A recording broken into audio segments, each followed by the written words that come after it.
कि सभी वर्गों का उचित प्रतिनिधित्व नहीं है, जो कि होना चाहिए। कैसे होगा, क्या करना पड़ेगा, इसके लिए आज इस सब्जेक्ट को हम चर्चा के लिए रख रहे हैं। साथियों, भारतीय संविधान इसकी व्यवस्था देता है।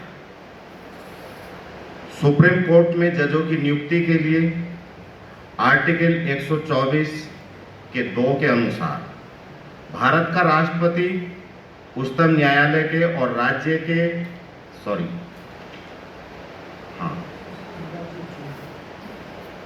भारत का राष्ट्रपति उच्चतम न्यायालय के और राज्य के उच्च न्यायालयों के ऐसे न्यायाधीशों से परामर्श करेगा जिनसे वो करना चाहें।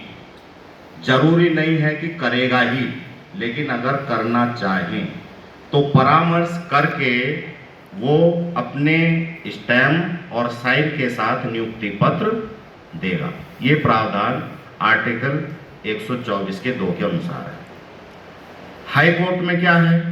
हाई कोर्ट में आर्टिकल 217 के अनुसार राष्ट्रपति उच्च न्यायालय के, उच्चतम न्यायालय के सीजेआई, उच्च न्यायालय के मुख्य न्यायाधीश और उस राज्य के राज्यपाल से परामर्श करके अपनी पैड पर स्टैम्प और साइन के साथ नियुक्ति प्रदान करेगा। ये प्रावधान उच्चतम न्यायालय और उच्च न्यायालय में भारतीय संविधान देता है।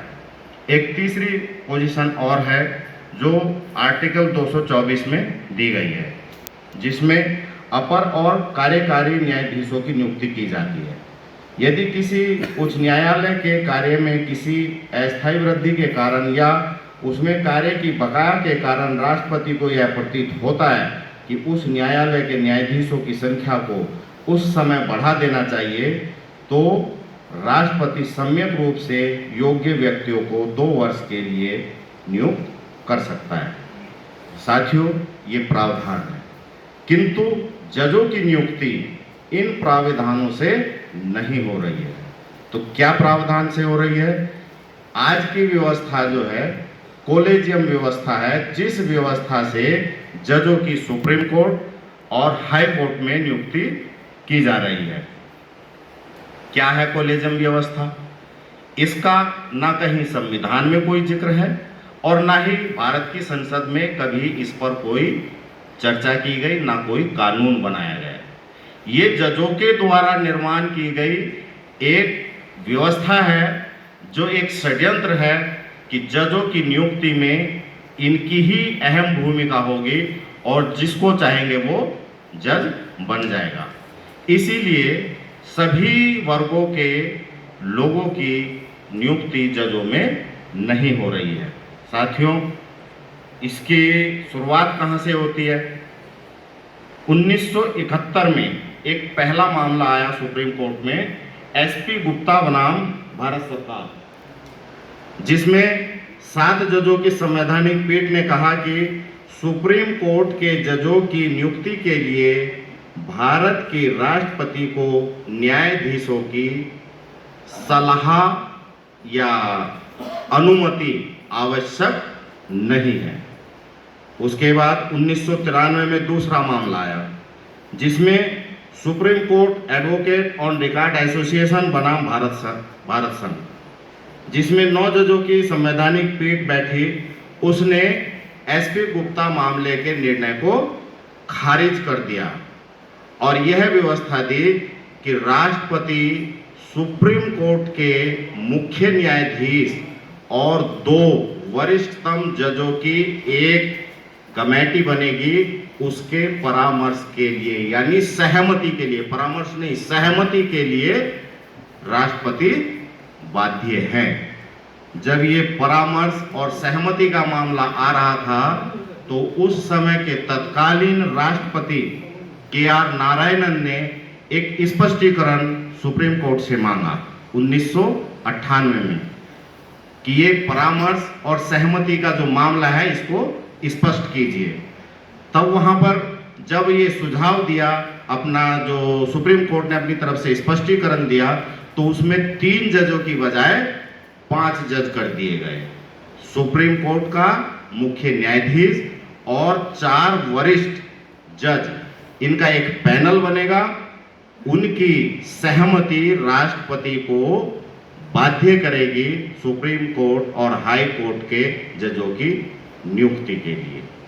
ये मामला आया। उसके बाद एक चौथा मामला 2015 में आया, जब 2014 में एनडीए की सरकार ने एक NJAC, national judiciary appointment commission बनाया। तो इसको 2015 में सुप्रीम कोर्ट में चुनौती दी गई। तो इसमें एक ये निर्णय दिया सुप्रीम कोर्ट ने, 5 जजों की पीठ बैठी, 4:1 के अनुपात से ये संवैधानिक नहीं है, ऐसा उन्होंने कहा कि यह जो एनएजेसी है यह संवैधानिक नहीं है, ये सुप्रीम कोर्ट की स्वतंत्रता के लिए खतरा है। अर्थात जो जजों की नियुक्ति का मामला है वो कॉलेजियम के द्वारा ही होगा। इससे क्या होता है, हाई कोर्ट में भी इसी तरह से होता है। जब वहां की राज्य सरकार केंद्र सरकार को अर्जी भेजेगी, केंद्र सरकार सुप्रीम कोर्ट को भेजेगा और सुप्रीम कोर्ट फिर राष्ट्रपति को ये वही कॉलेजियम के तहत जजों के नाम भेज देगा। उस तरह से आज नियुक्ति हो रही है। साथियों, इस सब का परिणाम जो हम आज सब भुगत रहे हैं, बहुत सारे मामले जो इस देश के SC, ST, OBC और माइनॉरिटी के लोग हैं, 85% जो जनसंख्या है, उनको न्याय नहीं निर्णय दिया जाता है। न्यायालय न्याय नहीं कर रहे, निर्णय दे रहे हैं, और निर्णय ये ज़्यादातर जो मूल निवासियों के खिलाफ ही हो रहे हैं। ऐसा पूरा अनुभव, एक पूरा इतिहास हमारे सामने है। रिजर्वेशन को लेकर या संवैधानिक अधिकारों को लेकर या सरकार या विधायिका कोई कानून बनाती है, उसको भी बाधित करने के बाद वहां दम तोड़ देते हैं और यहाँ की जनता को कुछ भी नहीं मिलता है। साथियों, सवाल यह है, अब उच्च न्यायालयों में और उच्चतम न्यायालयों में सभी वर्गों का प्रतिनिधित्व नहीं होने से जो नुकसान है वो हमारे सामने है। तो ये प्रतिनिधित्व मिलेगा कैसे? साथियों, प्रतिनिधित्व के लिए सीधे सीधे 2 तरीके हमारी समझ में आते हैं, जैसा कि अब से पहले सत्र में कुछ लोगों ने चर्चा की। एक तरीका तो ये है कि सरकारों पर इतना दबाव बनाया जाए कि आर्टिकल 16 के 4 के तहत रिजर्वेशन पॉलिसी को भारत के सभी संस्थानों में एक्ट बनाकर लागू किया जाए। चूंकि देश की न्यायपालिका भारत की ट्रेजरी से काम चलाती है, यानी जजों का पेमेंट या उसमें कार्य करने वाले जितने भी कर्मचारी हैं उनका पेमेंट भारत सरकार देती है।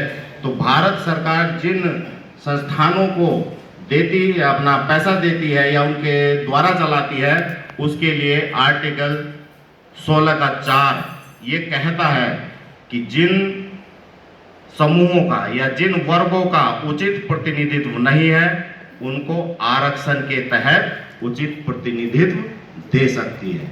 तो साथियों, एक तो तरीका ये है कि सरकारों पर इतना ज़्यादा दबाव बनाया जाए कि वो आर्टिकल 16 के 4 पर एक्ट बनाएं और ये सरकार मजबूर हो। कब मजबूर होंगी? तो या तो सामाजिक संगठन इतने मजबूत कर दिए जाए या सामाजिक संगठन इतने मजबूत हों, सरकारों को डर लगे कि अगर हम ये नहीं करेंगे तो हमारी सरकार बदल जाएगी। एक तरीका ये है। दूसरा तरीका क्या है?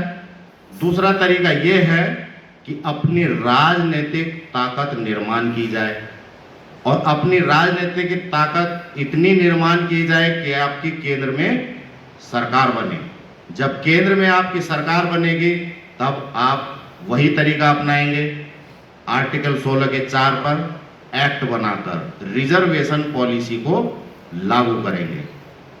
रिजर्वेशन पॉलिसी के आधार पर ही हम उचित प्रतिनिधित्व प्राप्त कर सकते हैं। बहुत लोग बोलते हैं कॉलेजियम की वजह से नहीं हो रहा है, कॉलेजियम की वजह से हमारे जज नहीं बन रहे। कॉलेजियम हट भी जाएगा तो भी हमारा प्रतिनिधित्व बनना अनिवार्य नहीं होगा। अनिवार्य तभी होगा जब इस पर आरक्षण पर एक्ट बने।